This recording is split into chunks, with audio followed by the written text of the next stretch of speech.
seen, since day one, President Biden has taken executive actions to roll back some of the Trump administration's harmful immigration policies. However, it is important to highlight that some of the executive actions call for the review of current policies. So as of today, it's not clear when further changes will happen or when they will happen. So while there's a lot immigration in the policy field right now, in today's webinar, we will only address a few of those policy announcements. So I will be talking about the Deferred Action for Childhood Arrivals, also known as a DACA program, and the Temporary Protected Status, also known as TPS, and the current status of each of those programs as of today. So if you're eligible or have DACA or TPS, we want to ensure that you have the latest information and resources to get help. So this is very crucial information given that we have more than 30,000 TPS holders and almost 80,000 DACA recipients active in the LA metro area.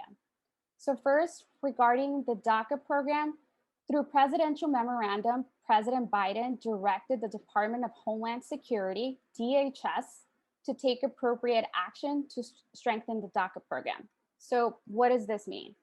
This means that the memo does not currently change the program. It remains in its original 2012 form. And what does this mean? It means that USCIS is accepting first-time DACA applications, DACA renewals.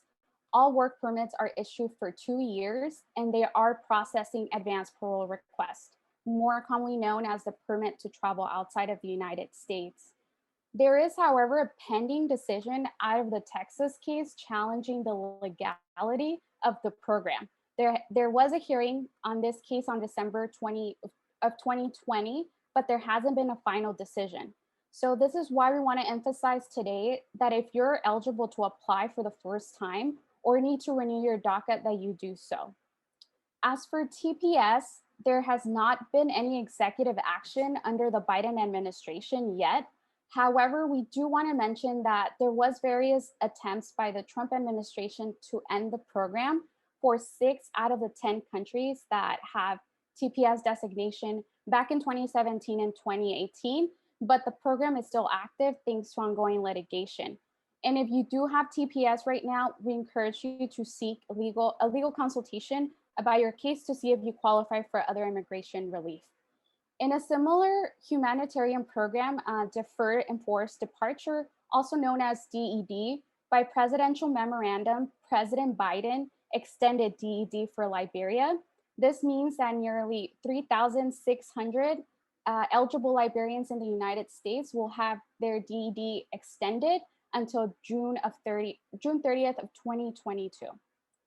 And while both the DACA and TPS programs provide temporary protection from deportation and work authorization, they do not provide permanent protection.